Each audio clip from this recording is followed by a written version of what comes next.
Phantom Sounds Production.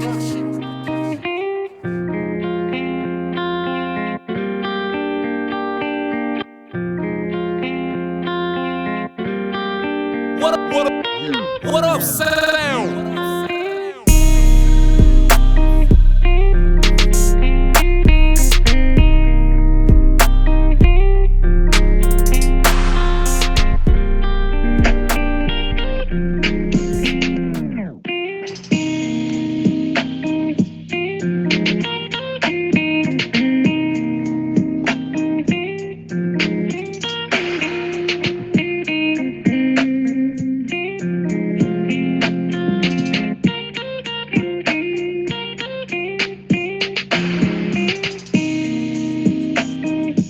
Y'all are on the show, go ahead and hit that plus sign. If you're on that show, go ahead and hit that plus sign.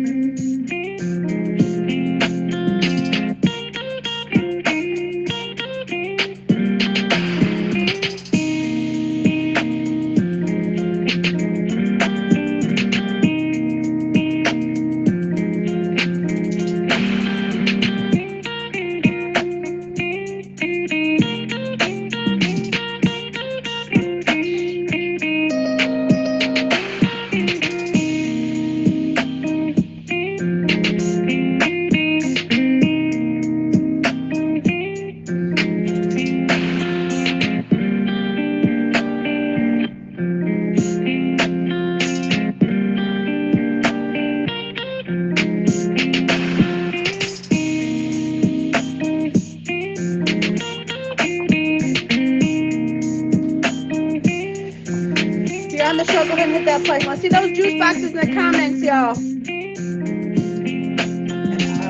Maybe. See those juice boxes in the comments, y'all. Hit that plus sign. You're on the show.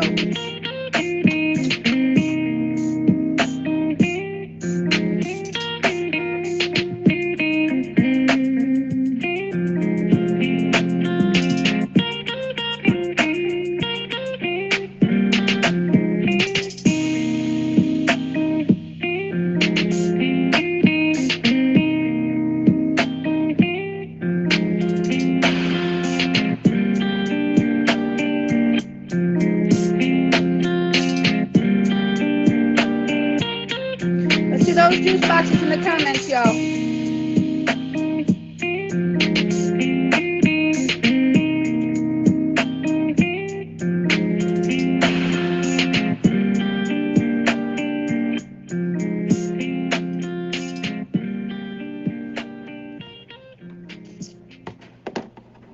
Hello and welcome to the Red Room Talk, y'all. You can find us here every Saturday at 10 p.m. Eastern Standard Time. I'm your host, Jen. The Red Room Talk is a show about love, intimacy, and interpersonal relationships, including self, and erasing different social stigmas. We are here to have candid discussions and cut through stigmas to show that in the end, no matter your background, we all have commonalities when it comes to matters of the mind and heart. Nothing is off the table in the Red Room Talk. Last episode, if you missed us, that's okay. You can find us on YouTube by clicking the little link in my profile and subscribing. Last episode, we talked about love, but this week we're going to discuss pride with the topic up close and personal with pride. Tonight in the Red Room, we have an all-star cast. We have Slick City, we have Buki, we have MG, and we have Butter. Let's find out how the panel feels about pride. But before we get started, all I ask is to keep your mind open and your language clean. If you're on the show, go ahead and hit that plus sign, y'all.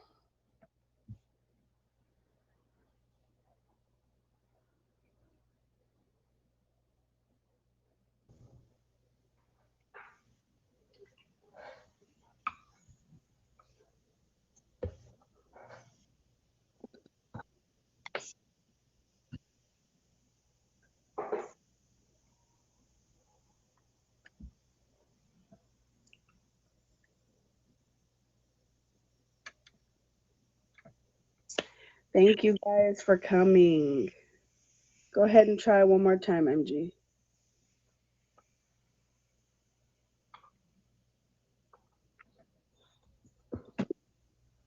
Welcome to the Red Room, y'all. Go ahead and try one more time.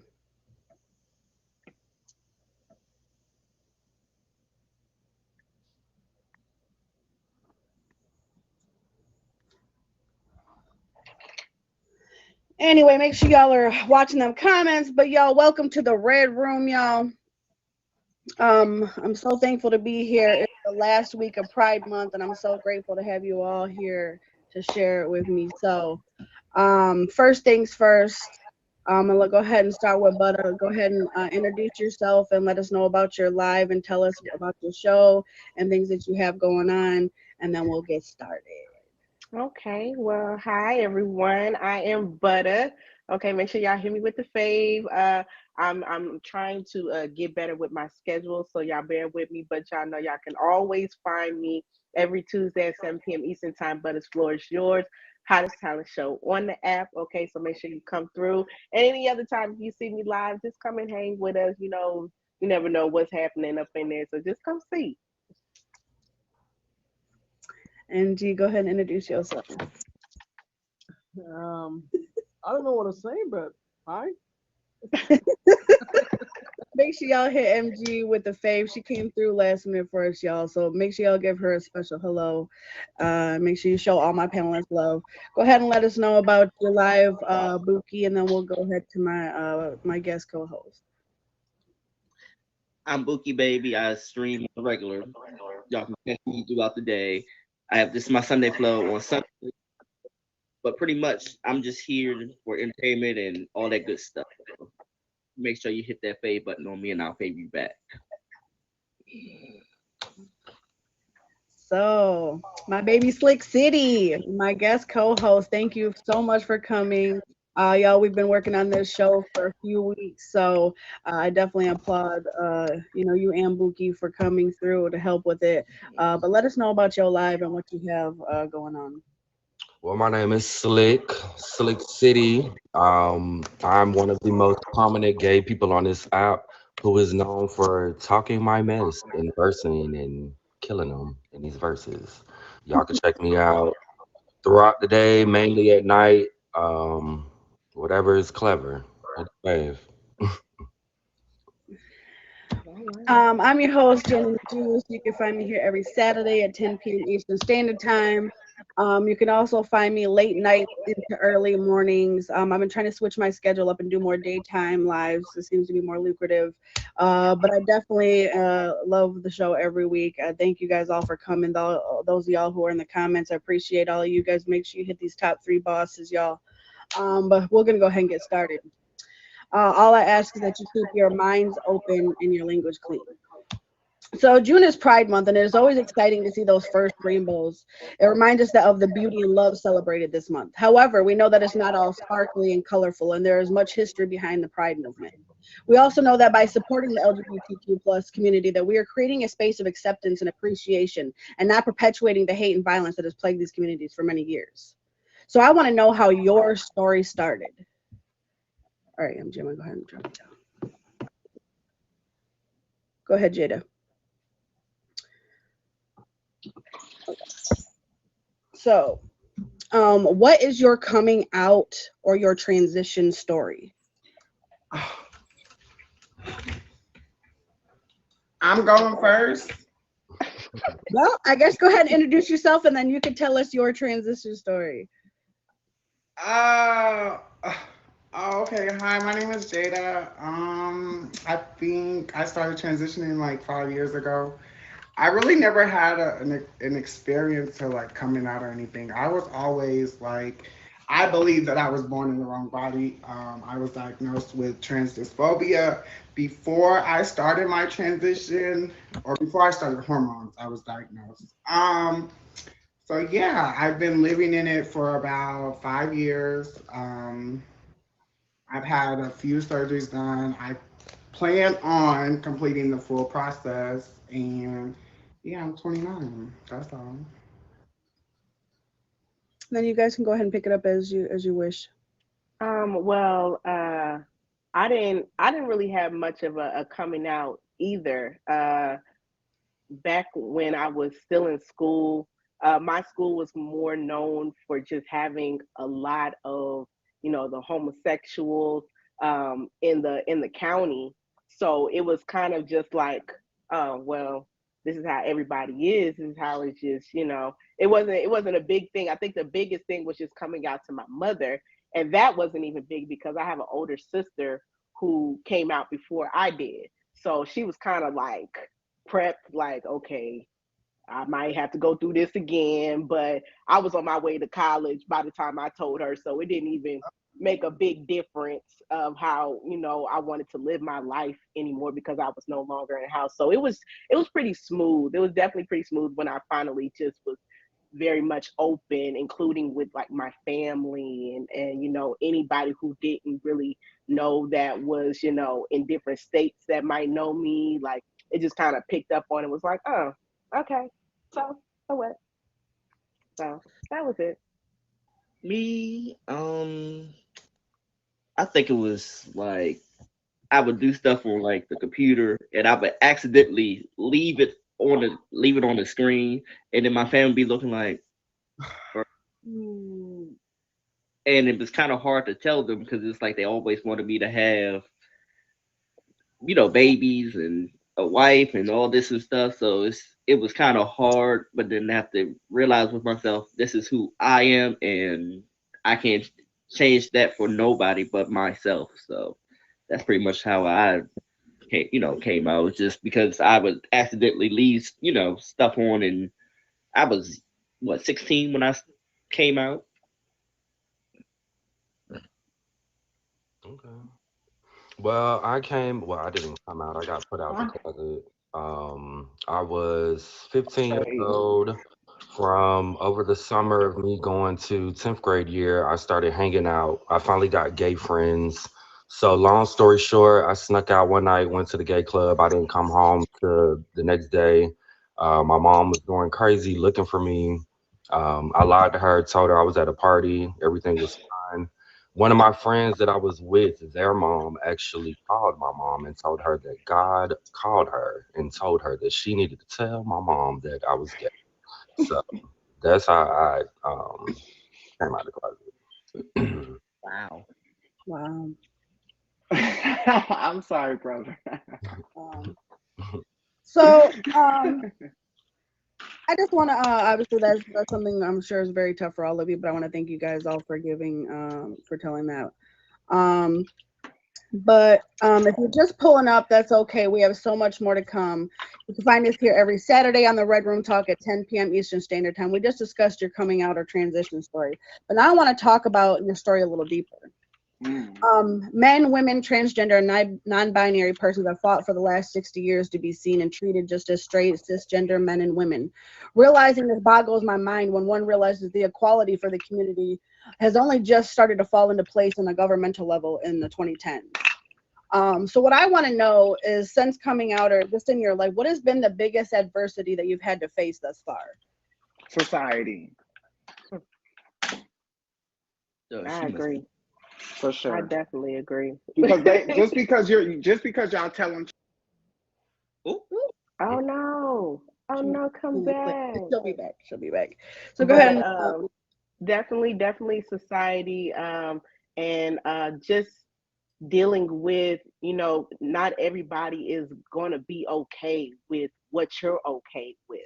So it was just kind of, it's like you want to be out there, you want to be you want to be free and everything, and then it's like you're reminded by, just the random people who are kind of stuck in old times or old mindsets. It's just like, okay, that this ain't what you're supposed to be doing, like according to this, or then they start throwing in religion, or they start, just anything to make it seem like, okay, what you're doing or how you're living your life is not how you're supposed to be living your life. So that definitely has been very, very difficult growing up and dealing with that.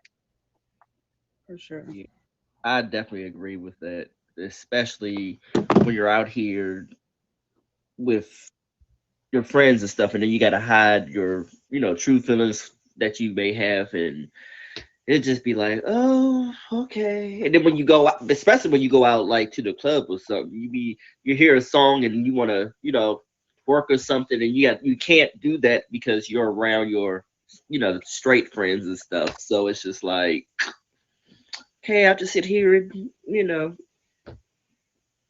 but you really want to go all in and stuff. So that's how I see it. It was a little bit different for me. Me growing up, I didn't really start dealing with homophobia and all of that until I got older, like up until the last few years. I was surrounded by the gay community a lot growing up, so I didn't have experience with bashing or adversities or anything of that sort. Um, I say that to say, I guess my adversities would be like when it comes to laws and things of that nature. Like I said, like when I got older, that's when I started like becoming knowledgeable on where I can get married at, where I can't get married at. I was surrounded by the gay scene a lot up in my teenagers through my 20s. So I didn't get a lot of that until I got older. You know what I mean? So I'm actually, as of recently, dealing with adversities. For sure. Yeah. So I used to actually volunteer at the Gay and Lesbian Resource Center. And I'm telling you, like I used to have to say this statement over and over because in my state I live in Michigan, and I used to say, "Did you know that in Michigan that it is still legal to deny someone housing or jobs because of their how they identify?" And I was so like, this is only like less like 5 years ago, and so for me that was like a real like kind of hit home because a lot of my family members and a lot of my friends, and I just kept thinking like, wow, I don't want to deal with that. I don't want to go, I don't want to have to see my friends hurt. And it really just opened my eyes like, wow, this is, we're in the 2010s, the 20, so it's like I really, it really took me aback like to see that, you know that this is still going on. I mean, it kind of showed me that we're not as far as I thought we were. So Jada, what did you say was your biggest adversity that you've had to face thus far? I say society. Society wants you to be something you're not. I live in East St. Louis area, so I think I deal with a lot of adversity. I say that there's non-acceptance here. Like, as big as St. Louis fights for Pride and they do the march downtown and they have the Pride tomorrow, like the parade tomorrow and all those things, and they throw this big thing in the biggest park that they have, and I just really feel like people want you to be something you're not. Like, men, I would normally say niggers, but men, um, they, I would say, I don't know. I don't know how to explain it. It's like they want you to be something you're not. Like, I've got my name, my birth certificate, ID, gender markers, everything completely identifies the way I need it to be. So when you tell somebody, or when I communicate with people, that's the only way that you can clock it, and that's meaning to understand that I'm different or trans.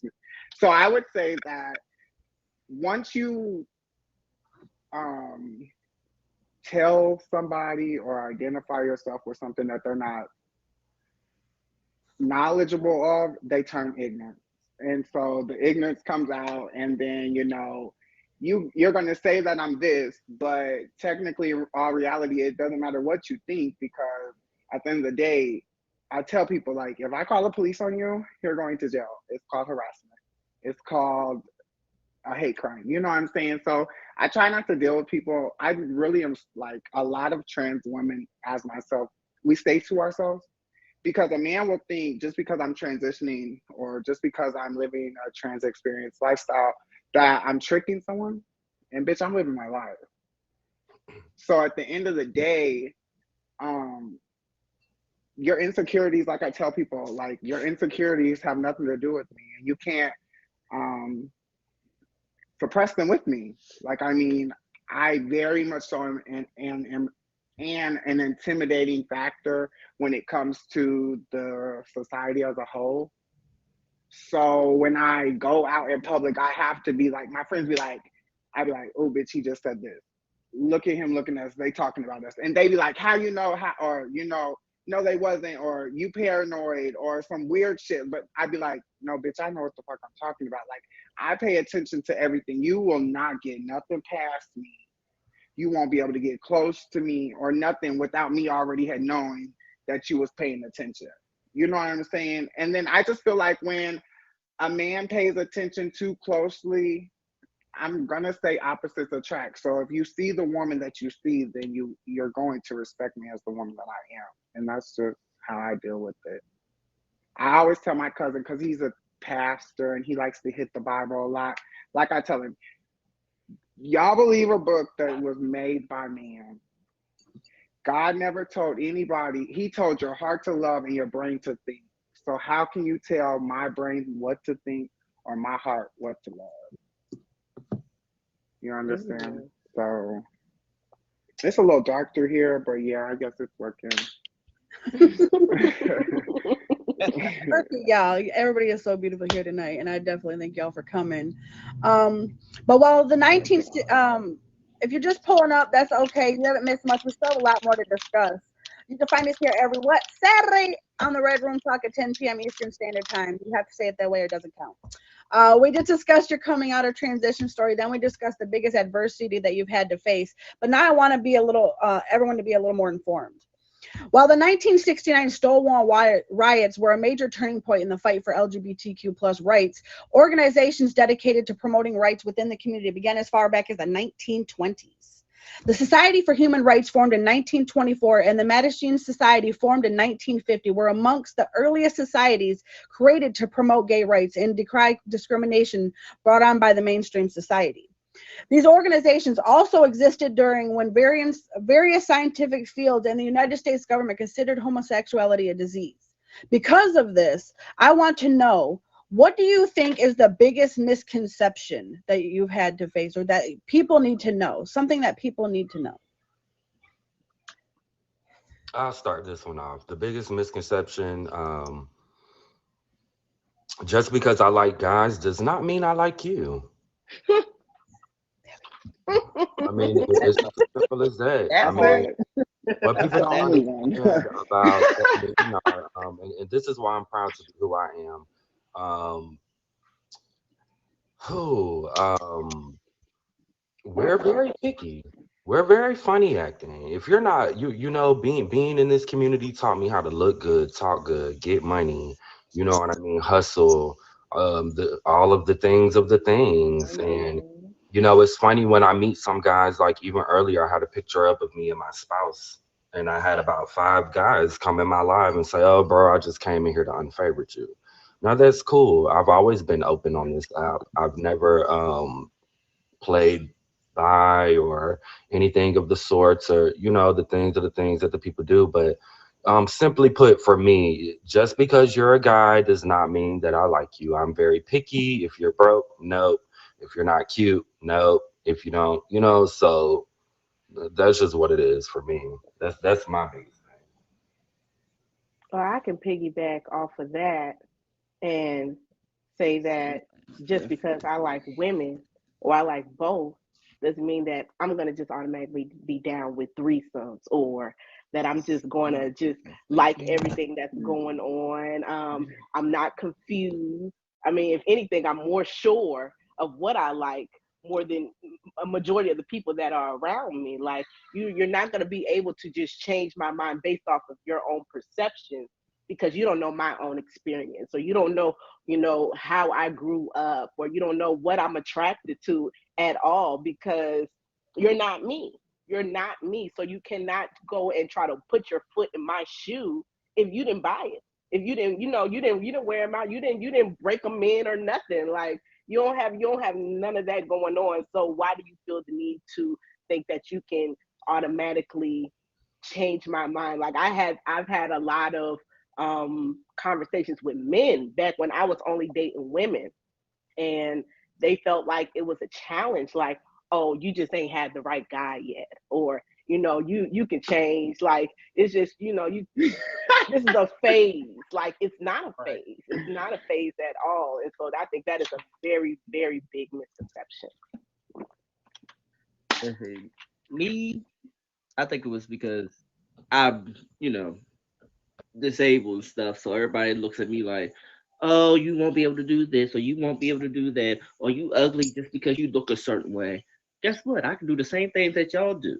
So the difference is none. I may look different on the outside, but on the inside, is what y'all need to be judging me by. Not because of my arm or my head, but because of what's on the inside and what my heart is. Because what I love hard. So my misconception is because of my appearance. So yeah.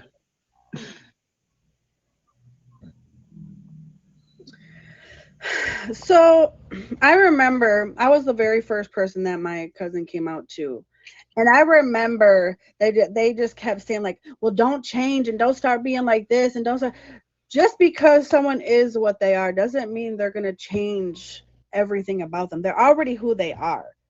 They had this big conception that he was going to change into this, oh, like he was going to be toting rainbows around and you know what I mean, blowing rainbow bubbles, and I don't know what they thought, but and he was still always himself. And that's one thing that I truly adored about him, is no matter what, no matter where he was always himself. And I think one of the biggest misconceptions is just because someone identifies or someone is a certain way that you feel like they're just going to be a certain way. Everybody is different. Everybody has their own ways. Everybody is the way they are, but that's just who they are. I don't feel like you should judge them or try to mold them into what you think they are, or just because they identify they're supposed to act a certain way. So I love that I know all of you. I love that you all are who you are, and you're all so beautiful. So I definitely thank you so very much for coming again. But if you guys are just pulling up, that's okay. You can find us here every Saturday on the Red Room Talk at 10 p.m. Eastern Standard Time. You haven't missed it all. We do have more to discuss. We just discussed your coming out and transition story. Then we discussed the biggest adversity you had to face, and also the biggest misconception. Can I throw something in there too? Sure, go ahead. Misconception. Don't think we weak because we're gay. We do know how to fight and we do tote. And that's all. I just wanted to throw that I in. don't fight. That part. I've raised two children. I've been head of Period. Slick household City. for years.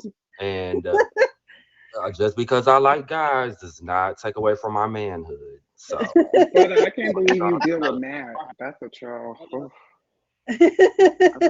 Now we likes to fight. Period. Y'all better. I don't like to fight. I got my back. I'll fight for what I love, though. So the most famous LGBTQ plus demonstration, widely considered the birth of the fight for gay rights, the Stonewall riots, took place in New York City's West Village on June 28, 1969, which is coming up shortly, at the Stonewall Inn, a neighborhood gay bar. Police raids in gay bars were common at the time. Following a raid at the Stonewall that night, multiple fights broke out between police officers and patrons, among whom were gay men, trans women, lesbians, and drag queens. Patrons soon began to throw rocks, bottles, and bricks, and the fights continued to escalate, resulting in riots and protests through July 3rd, 1969. While these were very publicized fights, I want to know the fight that you've taken on in your personal life. How do you cope with, first part of the question is, how do you cope with unsupportive friends or family? And then I want to know who or what has been your biggest blessing or support.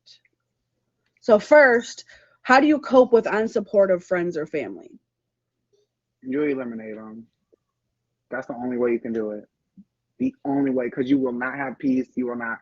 I mean, you'll sleep comfortably at night, but you definitely think about it. It definitely sits on your conscience. We are human, and that's what I think a lot of people fail to realize. You eliminate it. If you don't like my family, my granny, they're like, why'd you change? You could have just stayed a little ugly, fat little, Because at the end of the day, I believe that I was a woman from the beginning. So, you know what I'm saying? So, like, my auntie, that's one of the biggest fights that I have with her is, why did you change? Like, it doesn't matter. This is what I've seen on the outside. You guys seen something different. So, because I see myself like this, I made myself look like this. You know what I'm saying? So, read the question one more time. So first is, how do you cope with unsupportive friends or family? And then we'll hit the other aspect. Okay, so yeah, that's the only way you can do it. Or, I mean, self-medicated, like that's there's only two ways. Because there's a lot of weaker people in the world and that cannot deal with the transition or um yeah, I'm gonna say the transition because the drugs are the hormones are foreign, so you know what I mean. It causes you to be suicidal. It causes you to be, you know, homicidal. It causes you to have these depressions and the schizophrenic, bipolar, mood swings. It causes you to have all of those and do all of those things. So if you don't keep yourself at peace, that's what causes the girls to commit suicide and boys. That's what causes people to jump off the deep end and go shoot up schools. Rest in peace to the babies, you know, and whole communities and bars and things. It's because it's basically from it all stimulates from another person. You don't come up with these things, or you don't become that angry because you're living the lifestyle you want to live. The actions come from, you know, someone else's disrespect, or yeah. So that's what causes people to do these massacres and things. It's because, yeah, if you don't eliminate them, it builds up and builds up and builds up. Like the one time I was finna do my granny so bad, like I was finna do her so bad because I had let so much build up. And like at the end of the day, bitch, you raised me, so you knew I asked my mom at 22. She said she knew at 3, and she really knew at 9. Thank you. So at the end of the day, my grandma raised me till I was 13. You can't tell me, bitch, you didn't know nothing. So I let all her shit build up, and then it was like, Language, Jada. you can't cuss, and we go. No, Jada, Oh language. well, I ain't know none of that. I ain't getting no rules. At the end of the day, I let her stuff build up, and you know what I mean. At the end of the day, I had to eliminate her. Like, you know what I'm saying? Like, that's the lady who raised me. It broke my heart ultimately. Like, I loved my granny. I wanted her to accept me for who I am because you already had a suspicion. Like, you had me in church on Wednesdays, Saturdays, and Sundays, night and day classes. You know what I'm saying? So at the end of the day, you knew something, and so the fact that she can't accept it, you know, we get into it about it because, like I told her, you have to face that at the end of the day. It's not Because easy. you could accept it, you could respect me, you could, you know what I mean, be generous and be all the things that you were when I was a child. You could be those now. Like my granny goes to the point where she like, when you come over here and put on a t-shirt and no, I'm not. So I go over there in the smallest shit I have anytime I go over there. Just because. Like you're going to embrace it, and if you don't, you're just gonna have to see me. I'm your oldest grandchild, and I was for 5 years. You know what I mean? So yeah. Yeah, definitely Hey eliminate. Billy. But you have to. Well, the way that I coped is I had to develop tough skin.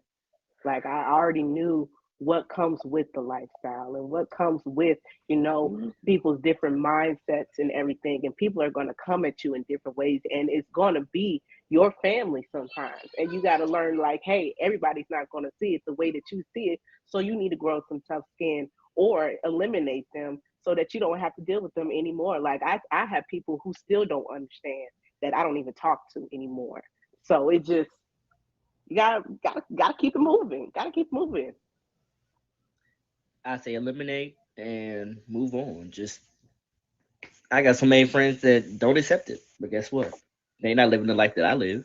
So if they don't like it, be gone. I say be better. When I was younger, my family, my cousins picked on me a lot. They called me a lot of f bombs. They used to try me a lot, but I make the most money now, so now everybody kisses mine. Mm. Kiss it. It's And I think it's a sometimes, no matter what aspect you're looking at, even if it's not in this instance, but if someone doesn't accept your decisions, because I've even in my life had decisions that my family didn't agree with.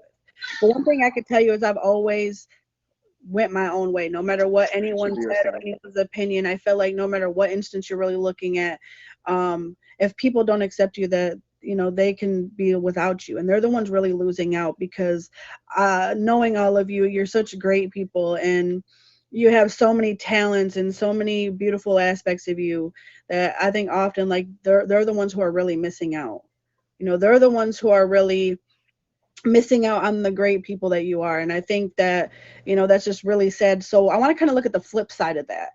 Who or what has been your biggest blessing and support? Having people who really accept you and people who won't judge you. Because I know a lot of people try to judge me, and yet they try to uplift me at the same time to be like, oh, you do things this way, but if you do it that way, you'll be better at it. So for me, it's like my brother who's also gay. I talk to him about some things because he knows more about this, about the lifestyle than I do. So it's just like, okay, so he's like been a blessing to me. And then, like I said, my friends who are gay, who I can talk to and have more things in common with, they help me as well. So those are my biggest blessings. I didn't have a lot of blessings growing up in the LGBTQ community, but definitely once I got a little bit older, anybody who is in our community knows that we have our different families, and so I was taken in by one of the families up in the DMV area, and I still talk to them to this day because they knew how to just kind of embrace me and make me feel like, okay, your mom might not really see it the way that you want to see it, but I'm your mama too, so I got you. So you ain't even got to worry about all of that. So I definitely have a lot of blessings in my family. I'm gonna say it's the friends and family that you create for yourself. There's a lot of gay families out here. There's a lot of houses. There's also things. Thank you, OG. There's also things called like balls and things that you guys might not be as familiar with. So those are like families. It's a at large. So some of them are performance. Some of them are I would say performance, some of them are different as far as like what they offer. Like I know several gay families that don't perform in balls and they just, provide a safe haven for younger LGBTQ members. So as far as what I would say my biggest influence was the people that I created for myself. Like my number two, she loves the freak out of me, and she's in the light right now. Shout out to Beautiful Savage. Um, I mean, there's people like her that gravitate to you, and then sometimes people just gravitate to you just because of the genuine, like you just if you live your life natural, genuinely, and just like to the to the fullest, then I mean, people understand it. Like the fake sees the fake, the real sees the real. And regardless, if you be like, oh, like I have men that I communicate with on a very um, personal level that would say, they usually don't do this or, things of that nature. And so, yeah, it just depends on the person. Hey, Aggie. I'll say the same thing. I started in the ballroom scene when I was about 17 years old. Shout out to the House of Milan. Come Um, on now. if it wasn't for them, I don't know where I would be because that's where I went when I couldn't talk to my family, my real family. But I will say this too on the flip side. I thank my family too, because my experience was a little bit different. I come from a family full of women, so it was a little bit more embracing for me. My grandmother, rest in peace to her, she said she knew that I was going to be who I am since I was 3 years old. My aunt, rest in peace to her, she was the first person that I came out to, embraced me. Um, so it's a mix, my ballroom family and some of my real family. So I'm thankful. Um, so just know this is always a safe space. First of all, this is always a safe space to come to. I will always be your biggest support, no matter who you are, no matter what you identify as. This is always a safe space. All I ask is that you come as who you are, and that I will always love you and embrace you for that. So if you are just pulling up, you're late, that's okay, but you can find us here every Saturday at 10 p.m. Eastern Standard Time on the Red Room Talk. You haven't missed everything. We still have a little more to discuss. We just discussed your coming out or transition story. Then we discussed the biggest adversity you've had to face. Also, what you think is the biggest misconception, and then how you cope with unsupportive friends and family, and then the flip side of who's been your biggest support. But now I want to speak to the community. For youth to thrive in schools and communities, they need to feel socially, emotionally, and physically safe and supported. A positive social climate has been associated with decreased depression, suicidal feelings, substance abuse, and unexcused absences among the LGBTQ youth. Most LGBTQ youth are happy and thrive during their adolescent years. Having a community that creates a safe and supportive environment for all youth and having caring and accepting parents are especially important, although that does not always happen. With that being said, what advice would you like to give our youth or someone who is struggling to come out or has a desire to transition? Be you. Just be I don't you. believe in children doing I agree with Butter. Be yourself. Don't let nobody tear you down. And what was the other thing? I can't remember what the other thing I was gonna say. But be you.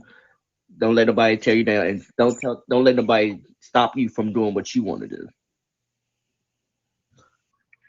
it. I'll say find a safe space.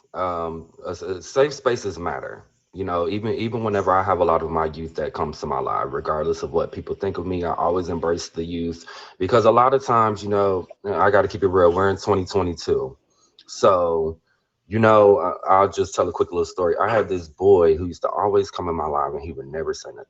Never say nothing. He was all the way in like Africa somewhere, but I tried to make sure that I created a safe space for him because he couldn't have an experience of having gay friends. He couldn't have an experience of going to the gay club. He couldn't have none of those experiences. So when I finally got to talk to him, he just conveyed to me that, because, I ask questions in my live, Jen. So I'm like, why do you come here? You know what I mean? What makes you come here? You come here all the time. You never say anything. Like, what's going on? And he expressed all that to me. So my biggest thing would be, and even to the older ones, when the youth comes around, just embrace them, and try to guide them on the right path because you don't know what'll happen.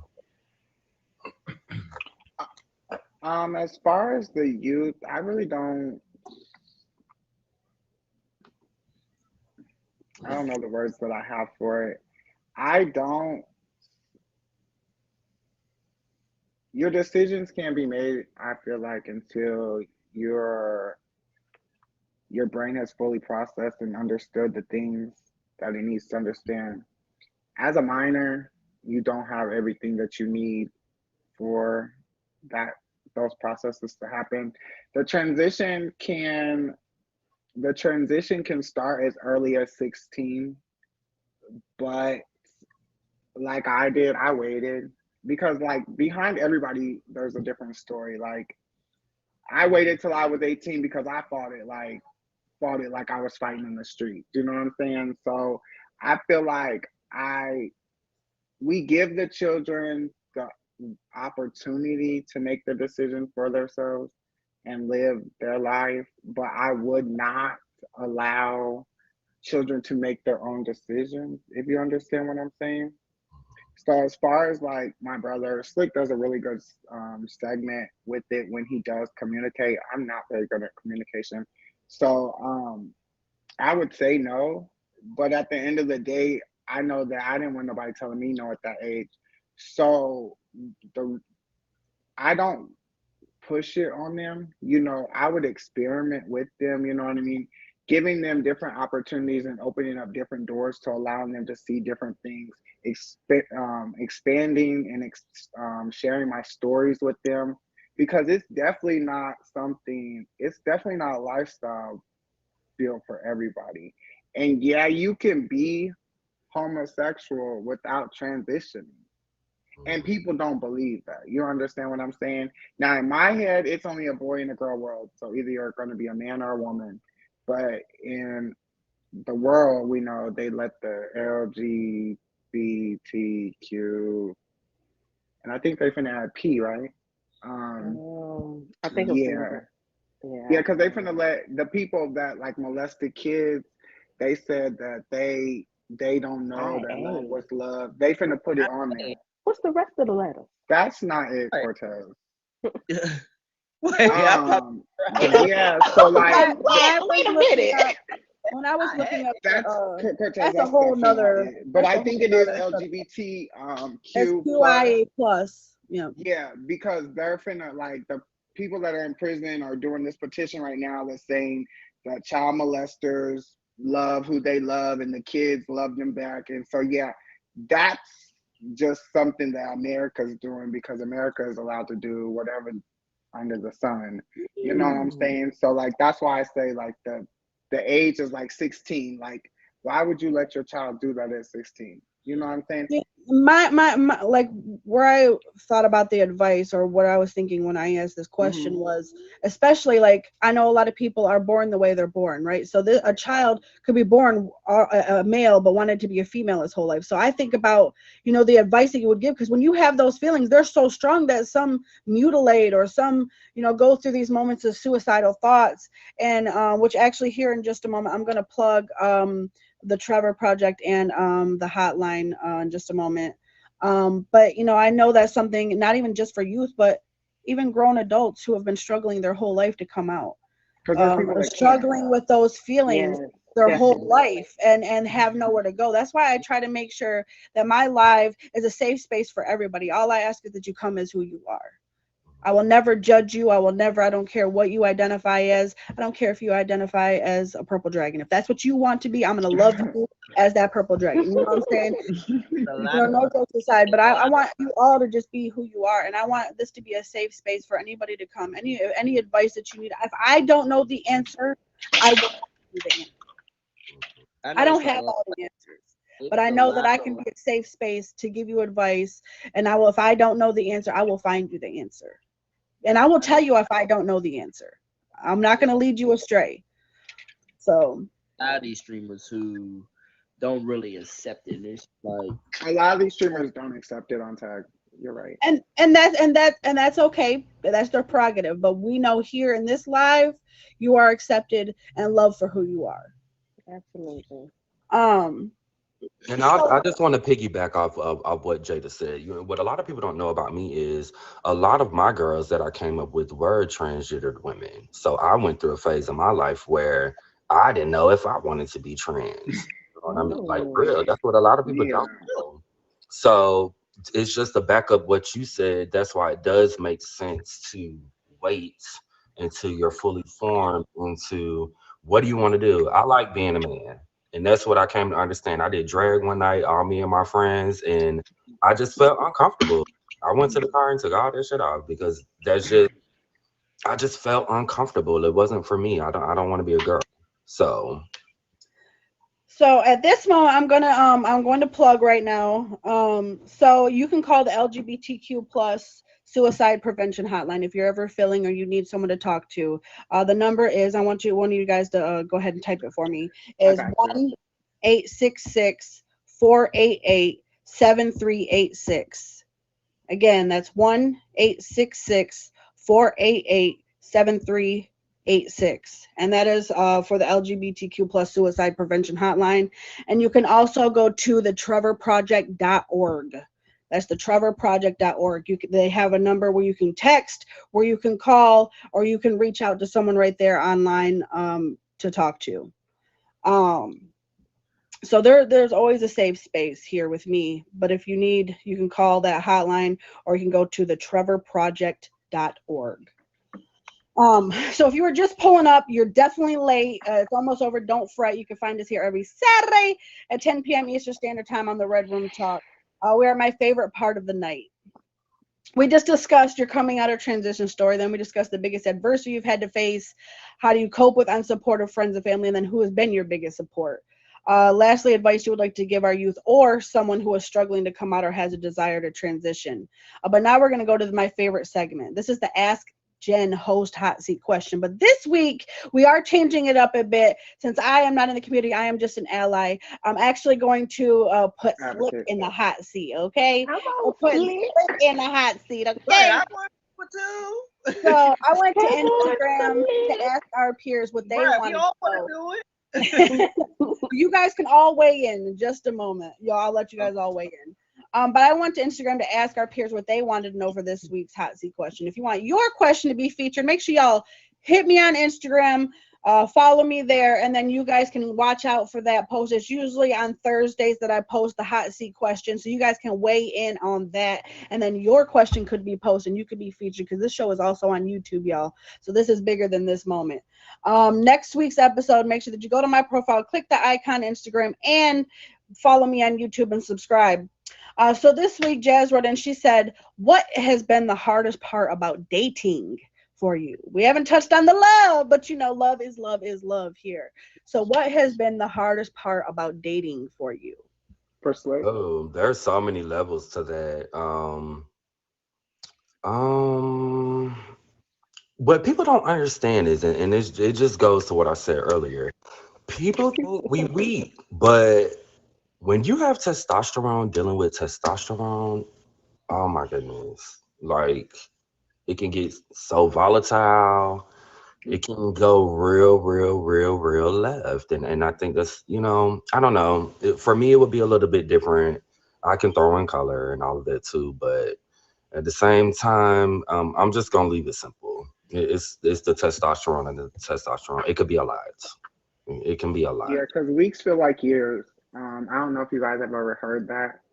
In our community, Hmm. a successful homosexual relationship only lasts approximately 3 to 5 months, because once you cuff, I don't date Move those dating. comments So I'll say that to state, once you date someone that's in the community, then everybody wants them. It's the same aspect for dating for y'all as it is for us. I mean, there's no difference. That's what it is. Love is love. If a man is in love with me, he doesn't see me as a woman. He doesn't see me as a man. He sees the love that he has for me. And so that's why I think people fall short at, because they put the gender on it, and it's not really that. Like, you might be attracted to me because of, but you're not in love with me because of. That's called a fetish. If you love me because of something that I might particularly have that you're fond of, that's a fetish. So it's not love. You know what I'm saying? So with a lot of people have love and fetishes in the same category, and they're not. You see what I'm saying? So as far as like being in a relationship, yeah, it's hard. It's definitely hard. I have been in several relationships with men who are not, I guess, out. That's what y'all call it. Um, so I would say that, we just move different. Um, I live in East St. Louis. We go to St. Louis to go do things. We go outside of our area because we have to, because of, the situations that might occur with on his side. Now, it used to make me feel less than, but then once you accept it and understand that it's only right, because in this area it's not accepted. So if I'm in love with this man, then I'm going to take all probable cause in order to protect this man. So if going out to eat and things have to be done 20 minutes away from home, and we can do those things, then why wouldn't you do them? Instead of being stuck in the house, or, ordering out every day, the girls like to be took out too. And when you look like a showgirl, you want to be treated like a showgirl. So with that being stated, the DL relationships are definitely out of the door. But when you're attracted to someone, you can't pull them out, or you can't make them do things that you want them to do just because you're ready for it. So I had to also learn that too. So like, men are very much so hard to deal with. Butter, I don't know for females what, like, if it's ever. The same. Oh, It's okay, definitely so the that's same. the thing. Like, you can't. They fight their own selves. You know what I'm saying? Even when you're in a relationship, you have the community fighting y'all. Then you have your significant other fighting themselves. Like, I want to do this, but I don't want to do this. Then what if this happens? And so, like, when I tell you it's hell on high waters, excuse my French, it's definitely hell on high waters. Like, it's a rocky mountain. I have never seen one, I would say, calm or peaceful relationship be successful. I even have like this trans girl now. She's a drag queen as well, so she does shows and like the club and things. And her man sits in the back of the club. He doesn't bother nobody. He's like her driver. You know what I mean? Because she be drunk and she does her little party favors, and she turns up for the crowd or whatever. You know what I'm saying? So that's her driver. That's her man.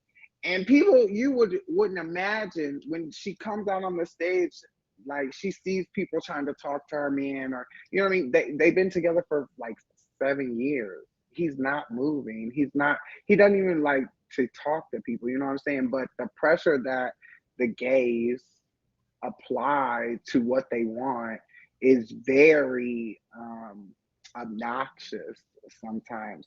So I understand that too. So like when I'm walking around men or something, and they might figure it out, or what I mean, they might have questions or something. I don't get offended anymore by those questions. I don't find it disrespectful, because at the end of the day, you can only allow a person to feel or act on the things that they know. If they don't know, then they can't. You know what I'm saying? They can't address it. And that's the only biggest thing I have. Like, if you, like Jen, you said it, I don't know, I have no idea, I never lived it. Like, you know what I'm saying? So you can't speak on it, even though, oh, the trolls are babies. They in there. So Right. I knew they was gonna do this, and I called Slick earlier. I was like, Slick, the trolls are gonna be something serious. But there's a whole bunch of people on backer pages too. We're not gonna talk about that. So yeah, I mean, at the end of the day, it's just really, it's self. It's definitely self. And being in a community or being in an area that's more accepting, like St. Louis is not an area I should be in. It's definitely judgmental. So like, I always tell people, like, if you're going to do it and you want to be happy, you're gonna have to be in an area where it's accepted. Cause like I'm fighting society right now. You know what I'm saying? So like I go, it's not easy, but you can't break me. So that's what they think. They think they can break you, and when they realize that they can't, sometimes they leave you alone. But it's definitely a struggle every day. Like on an everyday living day cycle, you're going to get misgendered. You're going to get stared at. And I'm 5'11", so I'm going to get looked at regardless. I used to get offended, like, why is these staring at me or whatever, you know what I'm saying? But I had to realize, like, oh, I am something to look at, you know what I'm saying? So it's just basically like, it's self. You have to, like, my name is Taylor. My real name is Taylor. I made my name Taylor, Taillor, because I made myself. And I believe that a transition or this lifestyle is definitely made for each individual person. And regardless of the fact that whatever you do, you just have to be comfortable and happy and do whatever makes you happy for yourself. Like, I'm not gonna say I let go of everything, but I definitely, if my nose snarled when I seen you, my lip flipped up, my nose pops out, like if you make my eyebrows stand up, there's nothing.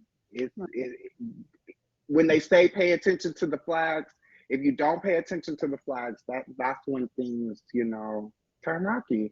So it's just, I always tell people, pay attention to the flags, go with your first mind, do what your heart tells you, and at the end of the day, you'll be happy. And if you let the society, like cause you to be single and judge you to the fullest and don't let you be happy, then you'll be miserable. And I don't think anybody ultimately wants to be miserable for the rest of their life, you see? So true. Yeah. Anybody else have anything to weigh in on? I definitely had seen a comment in the comment section. It was saying, one of the difficult parts of dating is the straight people, and it, in a way, yeah, it is. It's mostly the ignorant people who are not informed on what we're about or what you stand for. And so when you have to constantly answer the questions, like it's, I wouldn't say it's difficult. It's very much frustrating and annoying, but you know that that comes with it. So eventually you get so used to answering all of those questions. Like see, Jen, she said she knows that she's something to look at now. Like of course you are. You're beautiful. But I know that a lot of people would break. Like I know that I was close to breaking, and I'm one of the ones that you would think that most of the of society would accept first before, if me and Jada were standing next to each other. Okay, yeah, she's cute. I mean, like she gay though, but they both gay. So why is she being the one that's kind of targeted and not me? Yeah, you would So definitely get picked before me. So yeah. exactly. But then I would also get those comments like, "Oh, you're too pretty to be gay." So it's like Ignorant. it's those type of ignorant comments and those type of people that make it very, very difficult to date. Mhm. Yep. For sure. Me, it like I said, sometimes be appearance, and like they said, height and all that good stuff, and the straight people, because Lord Jesus, they'll look at you like you supposed to be with me. Why is you with this? They'd be like trying to pull you, but you not attracted to them. So it's just like, what the. And please stop telling me I'm too cute to be gay. Ah, Please stop. So I any of hate you No, who that. are my biggest thing is like, when I was younger, girls used to try to I'm gonna say a girl tried to, put herself on me in order to thinking that that would change me. My Oh, number two, she, we've had conversations, I mean, not sexually, but she was like, you are an attractive woman. And you know what I mean? If she said if I was, I guess, gay, she would, you know what I mean? But there's a lot of times where people think that, can I say pussy? You think the pussy's going to you think the pussy's You gonna trying to get change this me. So show taken off the air. I'm Okay. just saying, like, I don't know what y'all want me to be able to say. I have to be able to You and then could explain she's say it saying it that. politely for you anyway. guys so now you understand. What do you want me to say? Private part?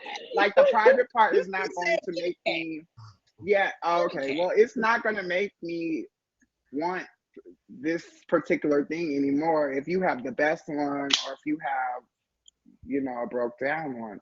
So at the end of the day, it's not sexually like a lot of people, like I'll even say it on here, like my inbox gets like 1,500,000 messages a day. I have like 3,000 followers on Snapchat, and the moment you start talking to me, I'm gonna say hey, I'm gonna say how are you, but then I'm gonna hit you with the boom, I'm this, and it always turns sexual. 99% of the time, it turns sexual. So Mhm. that's when you understand that sometimes, like in Atlanta, if the girls don't have a sign on top of their forehead and a man kills them, I'm sorry, then they get away with it.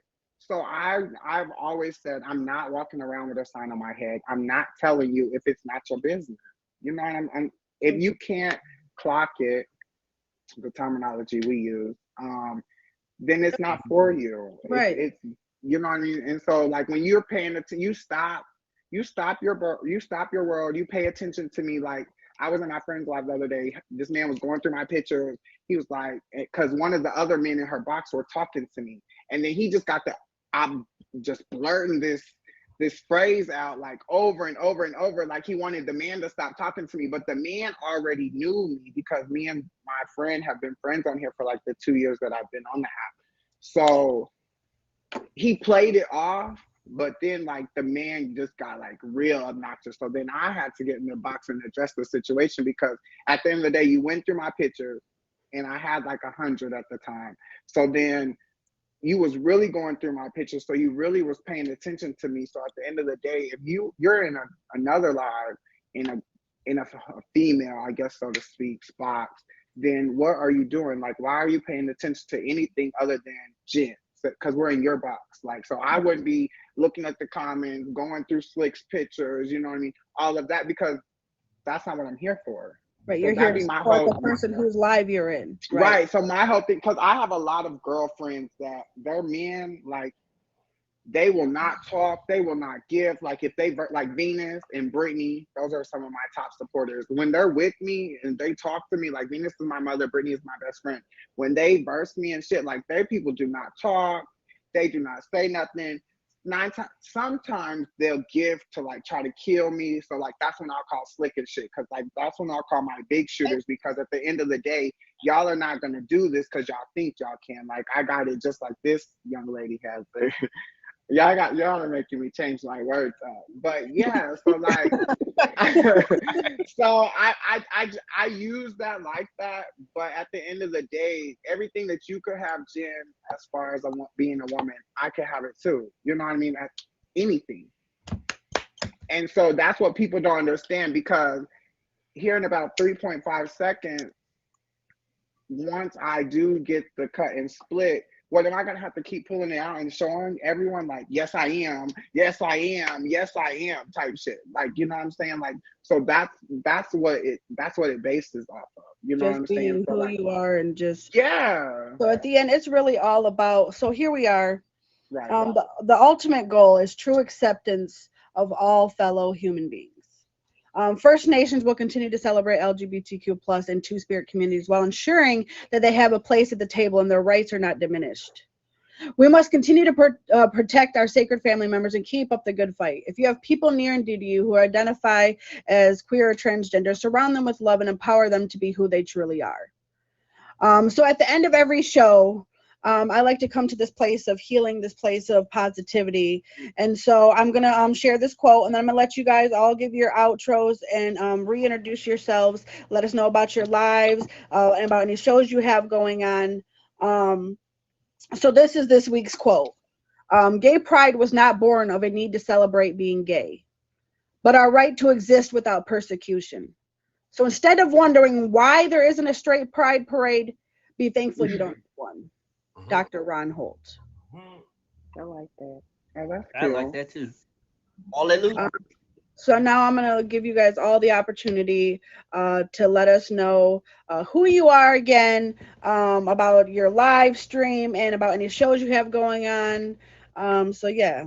And I definitely, first of all, want to express my gratitude to all of you for coming out, because this is not, I'm sure, the easiest to talk about for everyone.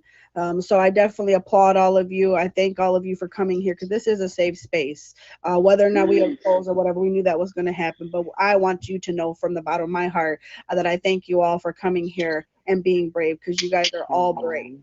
So thank you all for coming. And so let us know about you and your live stream and any shows you have, and just generally about your life. Let me add something, Jen. Let me add something Sure. real quick.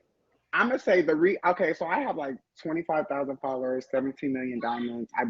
I streamed on the app for like 6 months, and I did all that. You know what I'm saying? Nuh-uh. Go. So with that being stated, I would say, you know, like the biggest thing, it was right before I had got my breast augmentation done.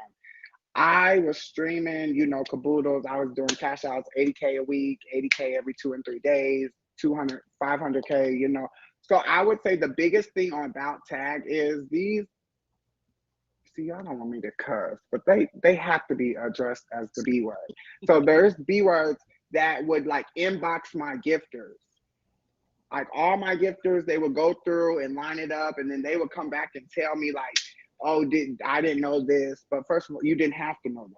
You didn't need to know that. It wasn't a situation. Like Tag is a dating app, so to speak, but the live stream changed it. So I would say, you know, as far as like the streaming goes, they be on the back end.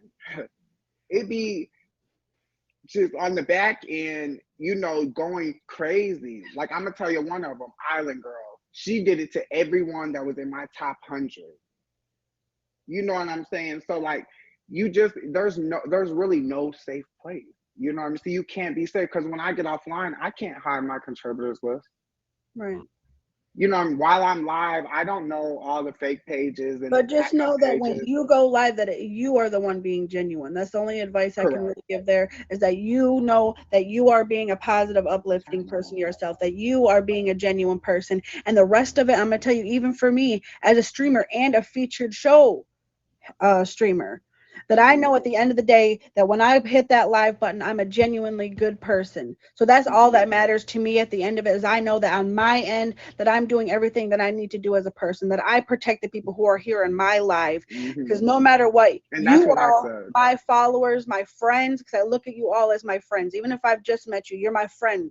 So I look Hmm. at you all as my friends, and I look at you all, and I will always protect you. I don't care if it's moving a comment out the way or blocking someone or taking them out of my stream.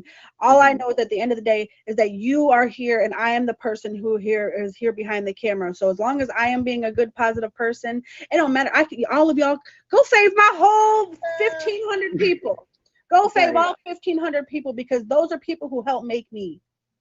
And I'm gonna tell Yeah. y'all So something. you just sometimes got to let that go, you know what I mean? And sometimes you really just got to look at it from a different angle. As long as you are doing you, it don't matter what gifters they favorite, because baby, they are there for you. My biggest supporters here, Aggie, my number one here, Kingy, look, MG, we have RDS, we have a lot of people here. We have Tag Juret. He is some of my biggest supporters. Slick City, my biggest supporters. And no matter how many people favorite them, they're gonna come here every day, every week, because they support me. So as long as you are doing you, baby, that's all that matters. You shine, That's you right. be that little firework, and you do exactly what you need to do, because if they favorite them, that's on them. You, as long as you are doing you, baby, and you are beautiful, that's all that matters. And Mike Tyson said it best: "You hate what you are." So you How just you doing, gotta, Slick? right. How you doing? So you just know. So let us know. Definitely It's a did. big I open definitely day. applaud you and thank you, because we needed that other side. Because everybody is identifies as something. Everybody has different views. So I definitely love that you've put your input in, and I definitely thank you so much. Yeah, it was really So hard. but let us know about your show and what you have going on in your live, y'all. And if you guys stick around, I'll allow you guys to get in the box. So just hold on just a moment. Um, Definitely. So to let us know what you got going on, but we know you got some great things going on in your live. I do, I do. Hi y'all, I'm Butter. If y'all haven't caught that by now, make sure you hit me with the fave. Okay. Every Tuesday night at 7 p.m. Eastern time, we have Butter's Floor is Yours, hottest talent show on the app. Okay, so if you can sing, dance, if you do magic tricks, if you play water glasses, if you come up in here and wave your pride flags, I don't care what you do. Make sure you perform it and perform it well. Okay, come have a good time with us. Come take a shot with me. We just always be lit every Tuesday night at 7 p.m. Eastern time. And then, any other live stream, we just be kicking it or whatever, but that's where it goes down. Oh, thank you. Let us know about your live, Buki. Well, I'm your boy Bookie Baby, and I have this is my Sunday flow, which happens on Sundays it starts at between 10 and 10:30, and I also help Jen out with the Red Room Talk. She forgot to put that in there too. And like I said, I just stream and have fun. It can be a little messy at times, but it's positive vibes. That's all we got to do. And I have a new show coming out. Details coming soon, but yeah, that's what it's about me. Brother. Slick, one of the most controversial lives on here. Our lives are not for the sensitive, so if you are sensitive, do not come. Oh, I like you, Slick. I was going to come up in there. I'm still going to come. Right. You good? If y'all don't know him from this, you know now. So I'm your girl, Jen and Juice. You can find me every what? Every Right. Saturday. You gotta say it Sounds like like that, or it does not count. Every Saturday at 10 p.m. Eastern Standard Time, y'all. Um, if you don't find me late nights, you can find me during the mornings. I've been trying to switch it up and do a little more daytime streaming. But firstly, I want to say that this is always a safe space yet again.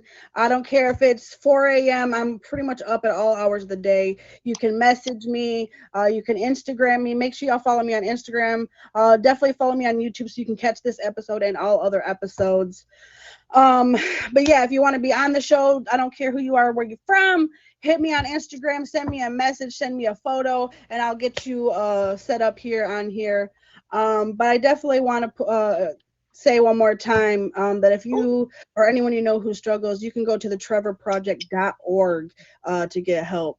So Say the number again. I'll type it. 866. hold on, let me look it up again here. 866-488-7386. That is for the LGBTQ plus suicide prevention hotline. That's 1-866-488-7386. So I thank you guys all for coming. I'm gonna go ahead and play a little tune so we can do our outro for the for YouTube.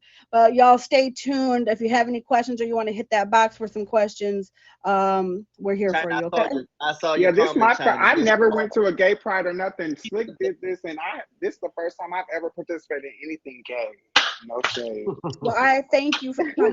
You have been an awesome addition. My So ID I says thank you, and female. you are I'm not gay. welcome back here every week to watch the show, and you can get in on other discussions, y'all. So go ahead and stay tuned, and we're not done yet, y'all. Let's see those juice boxes, y'all. And that's a wrap. Okay, so we can smoke now. What up, sound?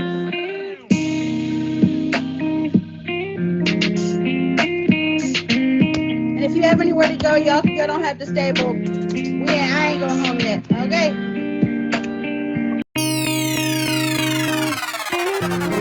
Upclose Sounds Production.